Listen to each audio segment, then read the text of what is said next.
I know I talked about trying to post more positive content, and this is no different. This is good news in my opinion. I meant to get this out earlier, but I just kind of didn't. Ding dong, the wicked bitch is dead. Not dead, but Pete Parsons did retire. So I'm assuming that Skeet did not retire because he wanted to. I'm assuming Sony, as one of the earlier steps into folding Bungie in as a full subsidiary of PlayStation and making it less independent, I feel like one of their first moves was probably getting rid of one of the biggest issues at the company, Pete Parsons. You saw on Twitter, as the announcement was made, many former Bungie developers rejoicing. And also, the funniest thing to happen after the announcement, Sony's stock went up like 4 or 5% Friday, which is crazy. So the day after the announcement, I don't think Sony had any like big news come out Friday, but Thursday, after trading hours ended for the stock market, opened up Friday, Sony's stock went up like 5% that day. That's insane. So, yeah, Pete Parsons getting fired made Sony a more valuable company. So, yeah, I guess just give some thoughts and prayers out to his car collection. We don't know how it will ever survive now that it's not siphoning funds from Bungie. I'm not saying he committed fraud at all. It's just, I'm sure he got bonuses, and that's where they went. Anyways, quick plug here for Advanced GG. Go check out Advanced GG. Great friends of the channel. I got a link down below. If you use that and my code Spycer10, you'll get 10% off. And I get paid if you use that. Great products. They just launched the ice green tea flavor, which is very similar to a certain 99-cent can of tea, but each serving is cheaper, 99 cents. And my personal favorite flavor is probably guava berry. I love that. I got some sour cherry focus that I've been sipping on. Amazing stuff. I love Advanced GG. Go check them out. Anyways, with Pete Parsons gone, someone needs to take that spot, right? Right? You'd think that. Well, someone did. The person taking Pete Parsons' role is Justin Truman. If that name is familiar to you and you don't already know, back like 5-6 years ago at GDC, there's a press conference from Bungie talking about live service games, and the infamous line, "Don't over-deliver, you're creating patterns," that was delivered by Justin Truman. Just for reference, that quote is taken out of context and has been spread a whole bunch. And I'm guilty of it too. I've done it.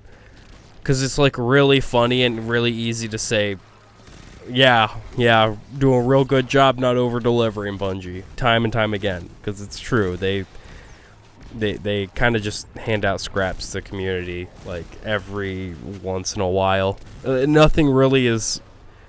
The last time we were wowed was Final Shape. Like, we didn't really expect Prismatic. There's a lot of stuff in Final Shape that was, over delivery, and that's good shit. Lightfall, what did it have? Absolutely fucking nothing. Witch Queen had a couple things, I guess. But we've just been getting the, bare minimum a lot. Episode-wise, Heresy was alright. It was pretty good. But the other two were so bare minimum. I genuinely think we might have gotten less content than we would have with a normal season. And each one had an extra month tacked on it. Hell, we didn't even get a fucking free raid last year. That shit's stupid. That's insane. Anyways, the real context of the over-delivery line is about Forsaken. And Forsaken was the biggest over-delivery Bungie's ever given Destiny players. But that's because it was 3 studios that made Forsaken and the annual pass that came with it. So it's not something they could normally do ever. and they were just trying to not do that with Shadowkeep and Beyond Light. They're trying to, tone it down a little bit, because those two projects were just Bungie Studios, no outside support. As for Justin Truman, of course, that line is a big mark on him outside of Bungie, and, he's always going to have that stigma carried with him no matter what. And fine, whatever, kind of fair. But, former employees, a lot of the ones that were celebrating the departure of Pete Parsons were saying, no, Justin Truman is actually good. That line's taken out of context. That's not really how you should feel about him. So I'll take their word for it, and I'll wait to see what happens. I'm not super excited for Renegades. The coolest thing about it is it has LucasArts approving of it. Kind of, sort of. It's made in collaboration with LucasArts. So, maybe they really believe in it. So maybe there's something there. But maybe Bungie's back. Pete Parsons is gone, so that should help a lot. I would say there's a higher chance now of us getting 2 raids a year again than before. Okay. And I think that would help the game a ton. I full on expect there to be more quality of life improvements, not just changes, but actual improvements to the game, because that is something that behind the scenes a lot of devs were fighting for, but they couldn't get because Pete Parsons and others in the C-suite were like, no, you can't have that. That'll take time away from doing things that'll make us more money, which eventually led to them making less money because there were less players to charge. It's just how it works. So I think it's possible we'll see more positive quality of life improvements. Already we've seen with the TWAB where they nerfed the power grind in solo ops. They're taking feedback now and probably not going through with it. My 2 cents on that is, don't nerf the solo grind, buff the cooperative grind. Encourage people to play with other people. Also, I would say there's a slightly higher chance of a Destiny 3. I know there's some people who are like, it would improve nothing. Okay. What's your argument? We'd have to restart? Yeah. It would eliminate the power creep that we've experienced for, 8 years now? That has really harmed the game because they can't release anything new without it being strictly better than what came before. So older content is just super irrelevant now.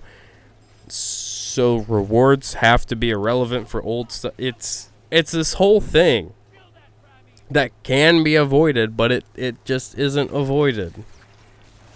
And, they could...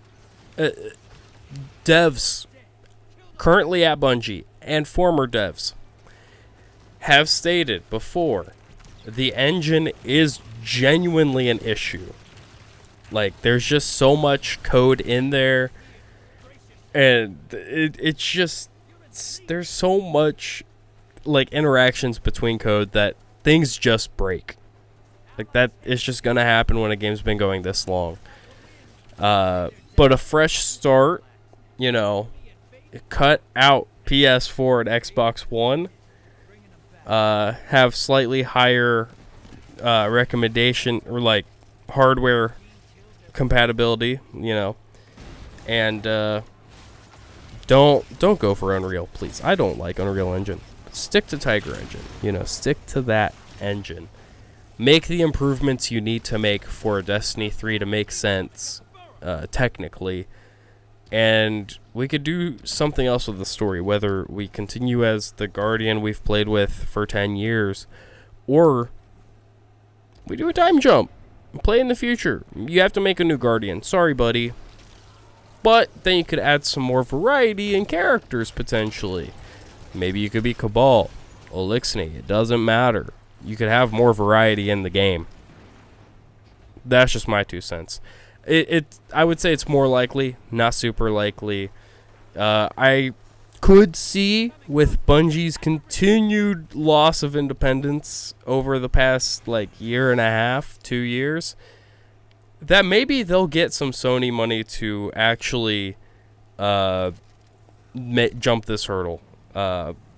Because I think Sony might get to the point where they say, hey, this is what we need to do because Destiny as an IP is suffering because it's not getting new blood in it. We need to do the film stuff. We need to make a Destiny 3 to get new people in. But, you know, we'll see if it actually happens. Not holding my breath, but I would say it went from a 0% chance to like a 5 or a 10% chance. Anyways, thank you so much for stopping by and watching. And, yeah, see you next time. Like and subscribe, I guess.